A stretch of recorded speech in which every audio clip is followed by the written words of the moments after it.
Yeah, no, it's exciting to get started again, and we've kind of been waiting for this day for a little while. Felt like we had a great fall. Feel like we're in really good shape, but now the fun starts of crash course on getting ready for opening day.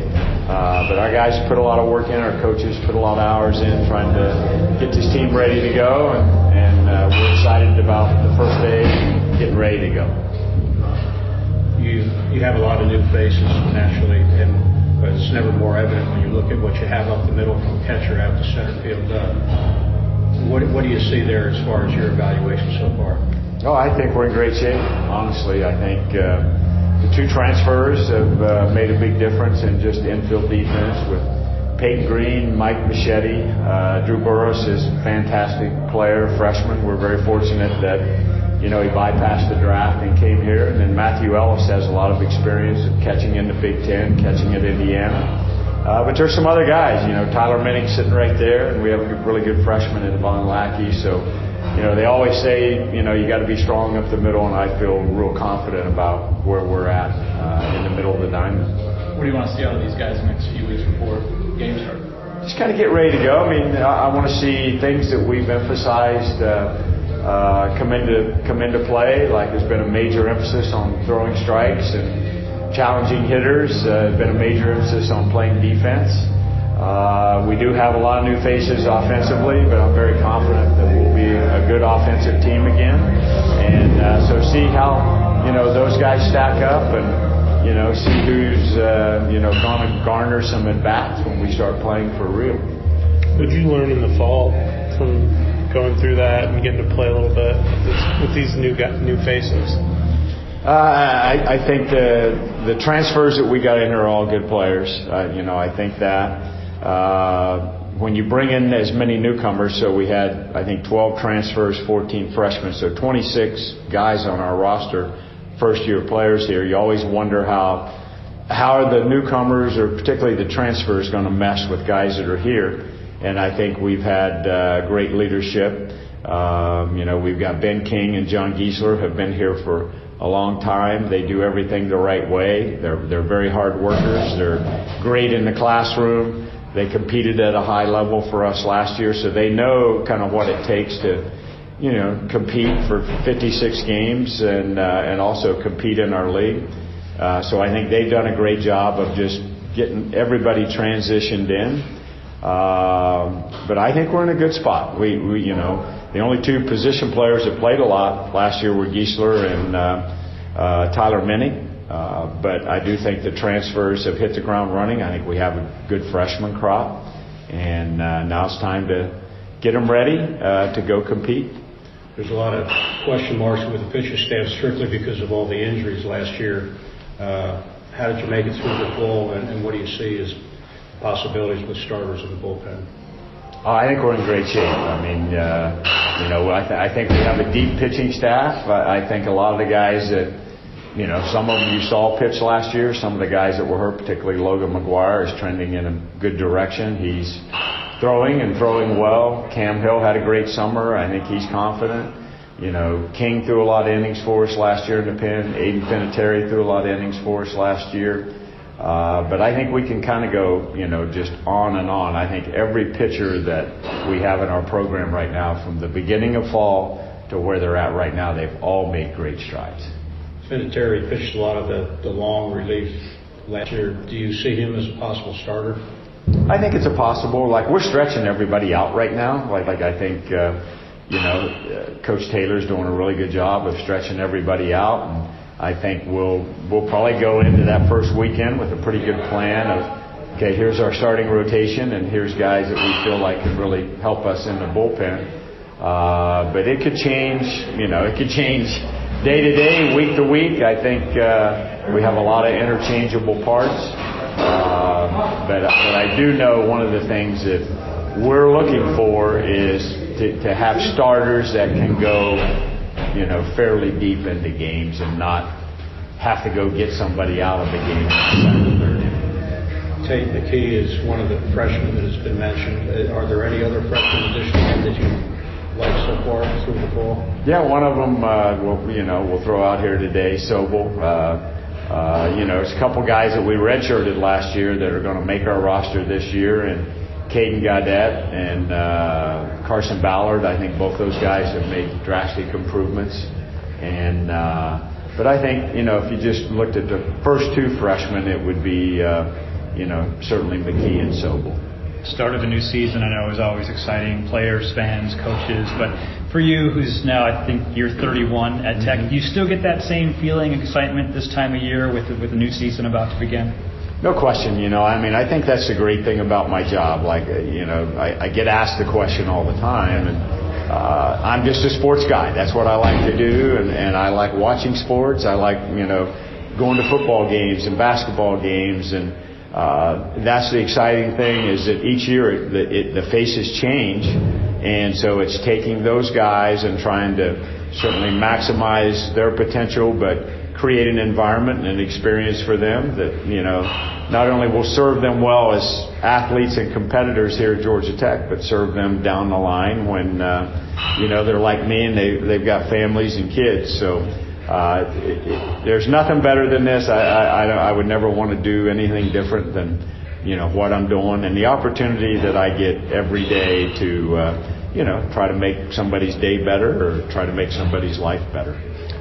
What have you seen from Coach Taylor as far as maybe changes he's made since he's been here? Extremely focused, extremely organized, very accountable, holds our players accountable to a standard and a work ethic that, he expects them to kind of live up to. I think he's well versed in everything, but just different voice, different personality. But I think the biggest thing is just he's raised the bar on his expectations for what a good pitcher at our level should look like. How have you changed your approach to the portal and going after kids? And for years it was kind of the organic thing, and now that's kind of out the window a little bit with it. Just how did you have to adjust, to that? Well, it's a different recruiting model.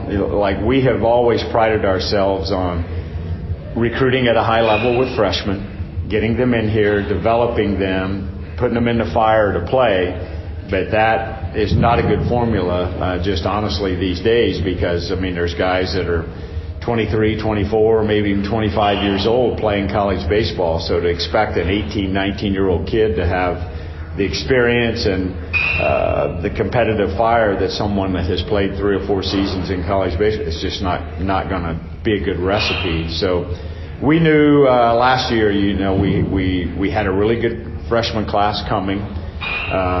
With the draft being in July, it forces you as a coach to make a lot of decisions on portal players, not knowing what freshmen could show up here. But we did a really good job of anticipating that we could lose some of those freshmen. 3 of them signed pro contracts, and then you wait to see what you're going to lose of your current players.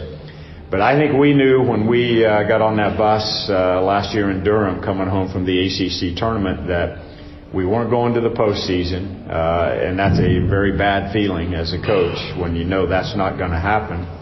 And it's like, okay, what do we need to do to make this team competitive? And the answer was very simple. We have to get in the portal. That being said, the portal is it's hard to navigate. From the standpoint that there's a lot of schools that, I would just say it like this, have collectives that have a lot of money, and those collectives want those teams to get the best players in the country, and the ones that have the collective up and running and have a lot of money, they can get the best players, just quite honestly.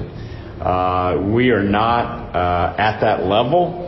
So in knowing that, as far as collectives and everything, we probably got to be the Tampa Bay Rays. We just got to make some great evaluations, and we need to get the guys that are the right fit for Georgia Tech, which is a big piece of the puzzle. This is it's a school that prides itself on academics, so guys that come in here have to be willing and able to navigate the academic piece of it.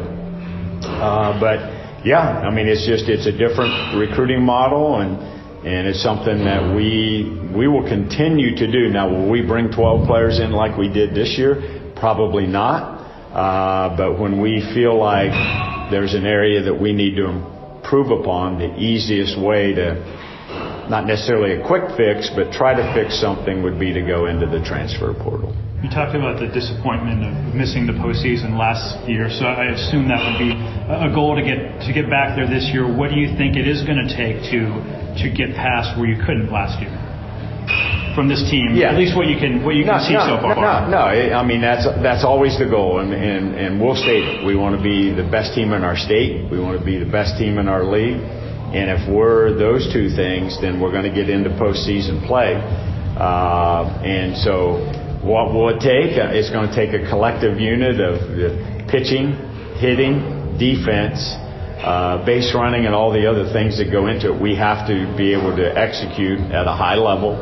Our league it just continues to get better, and that's a great thing. That's why guys come to Tech. That's one of the things that drives me, is to get our team ready to compete at a high level against other ACC teams.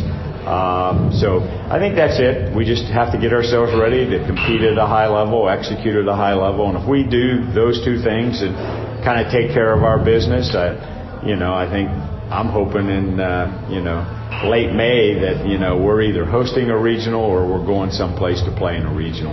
One more. You talked about the 20+ new faces here. Chemistry plays a big role in how a team performs a lot of times. What are you seeing from the chemistry with your guys? I think it's good. I think our guys get along. We meet with our guys at the end of the fall, and almost to a man, they felt like this team was very close and particularly better than it was last year. But again, I'll tip my cap to the Ben Kings and the John Gieslers that have been here a while, know what the expectations are, and I think they've just done a good job of just kind of blending old with new, and so I'm very confident that our team is in a good spot. The big thing that you'll find out, like when you get kind of knocked down a little bit, then we'll find out, okay, how close is this team? What's our chemistry like once you start taking some bruises and get knocked down a little bit? Can this team bounce back and step up and kind of be accountable to getting better every day? Thank you, guys. Thanks, Danny.